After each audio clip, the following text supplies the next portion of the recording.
Атактуу адамдардын дарегине айтылган кандай сөздөр болбосун социалдык тармактарда кызуу тынып келет. Мындан тышкары коомдогу болуп жаткан көрүнүштөр дагы четте калбайт. Интернет аркылуу кайым айтышып, будуң чаң болуп барып эле элдешип алгандар да аз эмес. Жаңырган жылдын башында КТРКны сындап, ырчы Бекборбиев Facebook баракчасына жазып чыккан. Анын сөздөрүнө Илим Карыпбеков өзүнүн аргументтери менен жооп берген. Алып баруучу Назира Айтбекова бул окуяга катуу намыстанганбы? Айтор мырзалардын мындай учурдагы мамилелери тууралуу жеке оюн Facebook баракчасына жарыялады. Анда мындай айтылат: социалдык тармактардын өнүгүүсү эркектердин тилин узартты го. Илгери эркекче бурчка жетелеп барып туруп, тумшуктарын жалпайта коюп, эр чекишпей, бекишпейт деп күптүүсү чыгып түшүнүшүп алар эле.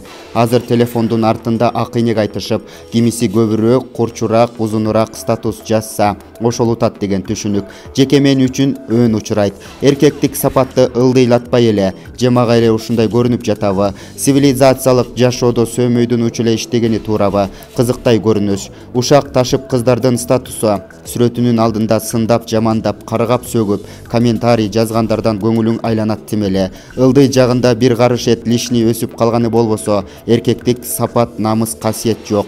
Назира Айтбекова бул пикирин бардык эркектерге тиешелүү эместигин белгилеген. Мырзалардын арасында жакшылары бар, кызыл китепке кирчүдөй аз сыңар бирок деп кошумчалаган. Бул сөздөрдөн кийин баракчасында чоң талкуу жаралды. Айрымдары Назира айым чынында биз эркектер азыркы болуп жаткан кырдаалга күнөөлүүбүз, сиз туура айтасыз деп пикир жазып жатышат.